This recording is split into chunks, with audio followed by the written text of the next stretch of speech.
Magandang araw po sa inyong lahat. At nagpupugay na muli si Makatang Tambay ng puhunan ni Logic ng Buhay. Ang pagpapala po'y sumating lahat para sa araw na ito. Napakaraming mga lumalabas ngayon na nakagugulat lang talaga, pero siyempre usapin pampolitika lahat ng mga binabanggit natin ito.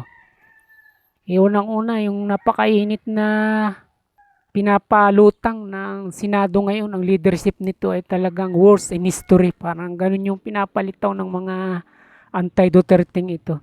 Kasi hindi naman talaga dito personal lamang na si Senator Alan Peter Cayetano ang tinutumbok ng mga kritikong ito. Alam natin na ito may kinalaman parati sa mga Duterte, lalong-lalo na sa napipintong Senate trial dyan na gagawin.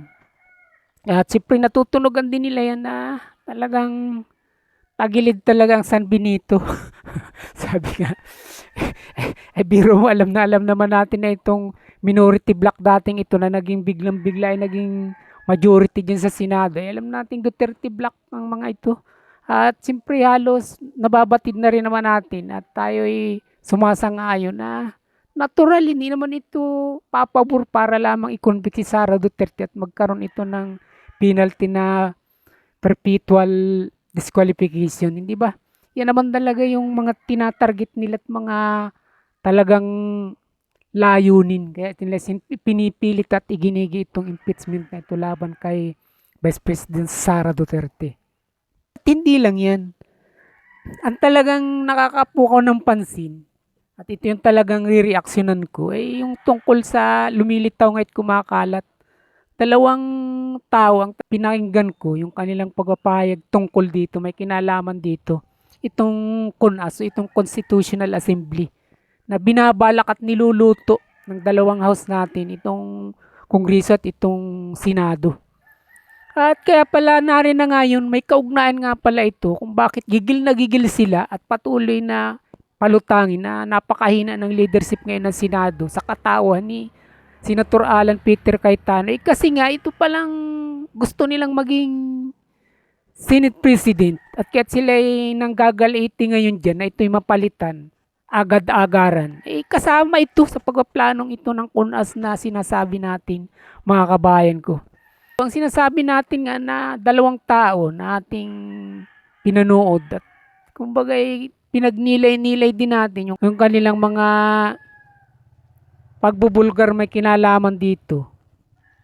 Talagang dismayado talaga tayo kung ito man ay totoo at talagang gagawin nila. Hindi natin sinasabi kung magtatagumpay ito o hindi. Pero ang bottom line nito, talagang makikita natin dito yung pagiging ganid unang-una na at yung pagdidipinsa sa kanilang sarili. Ngayon kung darating na 2028 presidential election na alam din nila ang posibleng mangyari na lahat sila sa sandali na magpalit ang Pangulo at ito ngay si Vice President Sara Duterte, lahat sila talaga pupulutin sa kangkungan at sila iso talaga sa balde, hindi lang sa iniduro, mga kabayan ko. At ang nakakagigil dito at kaya ito'y ating re-reaksyonan, ibiro mo sa kabila ng lahat ng mga paghihirap na dinaranas ng tao sa administrasyong ito, ay may lakas pa ng loob makipagsabuatan itong Kongreso at itong Senado na isulong itong kanilang mga panukala na ito na baguhin ang Constitution. Na kung saan hindi naman na sila dito umubra at ayaw ng taong bayan na babaguhin ang Constitution, hindi ba? Di ba sila nalaglag na rito, nahulog na sila sa kanilang PI na unang sinagawa o pinlano ni Speaker Martin Romualdez dati pa. Itong PI, no, yung People Initiative na isinulong niya. At ngayon ito na naman. Nakikita natin napakahigpit kung yung nung una ang intensyon na layunin kaya binubuhay isang ambisyon para maging Pangulo at wala sa maging kalaban. Ito si dating Speaker Martin Romualdez. Ngayon iba naman ngayon yung pinaka-intensyon nito at nasa likod, umutibo kung kaya gusto nilang magtaos uli, palitan itong Constitution, itong Constitutional Assembly na pinabalak nga nila. Ito naman, alam natin, para sa kanilang sariling kaligtasan na maaaring managot sila kung sakali mag-iiba na nga ng pamunan ngayong 2028. At ito'y dito nakahanda Ay kaya natin ito nare-reaksyon na tayo pwedeng sabihin natin na nanggigigil at nanggagalait sa ganitong panukala. Eh, ito nga, biro mong ibig sabihin ay kinukonsinti nitong Kongreso, nitong Senado, ang mga balakin na ito na alam naman nila na talagang ginagahasa na ng halos 4 na taon ang sambayan ng Pilipino ng pamamalakad na ito ng gobyerno ni Marcos. At pagkatapos, ang lakas ng loob pa na magbalak o magpanukala para mapanatili yung kanilang panunungkulan at hindi pag-alis dyan sa pisto. Kasi ngayon kasama rin sa kasunduan, ayon na rin sa mga nagbulgar nito na Senator Amy at itong si Lito Banayo. Sa kanila ko ito napanood at pinakinggan kong mabuti yung kanilang mga sinasabi. Halos 3 bisis kong pinanood at pinakinggan. At talagang may katotohanan ka. Hindi pa man nila binubulgar kung sino nagsabi sa kanila. Pero oras na magipit sila, handa silang sabihin. At sabi nga ni Lito Banayo, talagang magugulantang ang buong bansa pag sinabi kung sinong nagsiwalat sa akin ng mga balak na ito.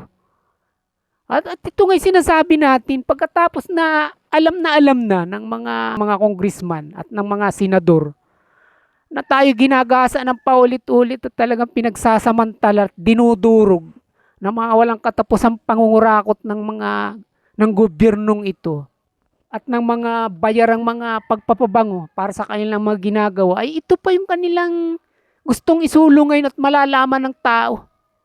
Hindi ba? Ay papayagan ba naman natin ang ganito? Ang ibig sabihin lahat ng tayong Pilipino ay mababaon sa ganitong kalagayan.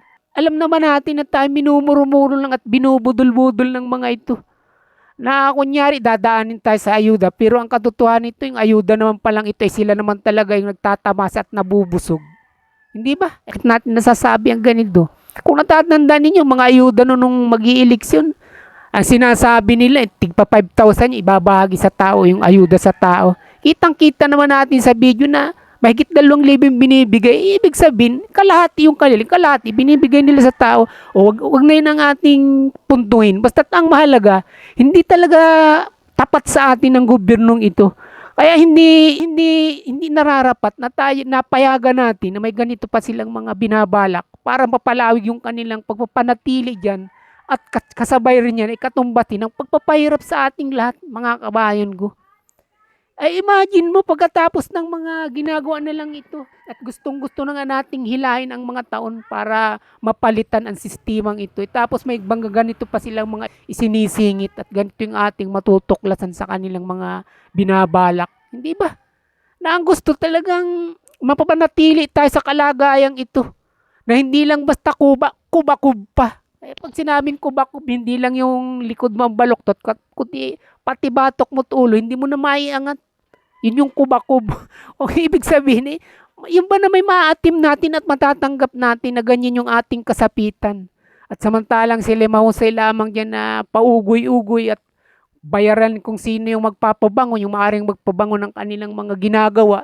Nakabaliktaran naman ay wala naman talaga. Bagkus ito yung dinaranas natin, paano nila papabuluanan yung kasalukuyang tinatamas at dinaranas ng tao na mga pahirap? Hindi ba?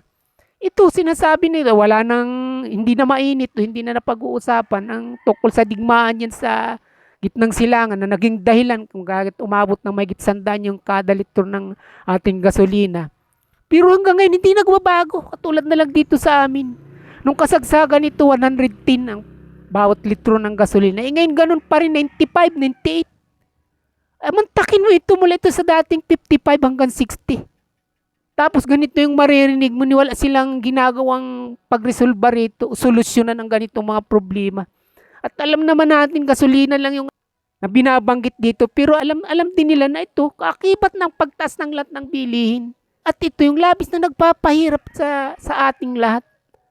Ito sana ang resolve nila, baguhin nila yung bagay na ito, hindi itong pagpaplano kung paano na naman sila diyan mapipirme sa kanilang pisto at para ipagpatuloy yung kanilang mga ginagawa na alam naman natin hindi para sa bayan, simula pa na sila'y maupo.